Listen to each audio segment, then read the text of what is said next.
Hello mga kalab, so kay hapon naman mga mi og kapayas among gulayon.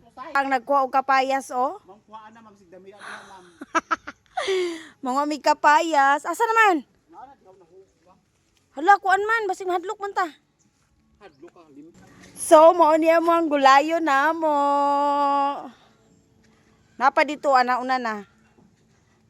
Nagdugang lang mi kay. Daghan man mi.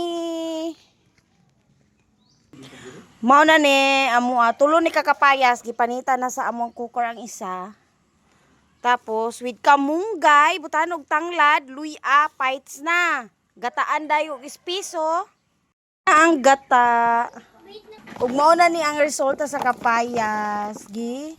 Kupusan og asin. Wala to na ang pabukal para ibutang ang mga gulay-gulay. Una ni siya, amo di siyang gibutangan og bulad nga lupoy. O, di ba? Para na siya decoration. So aso. Wala to na to na nga maluto.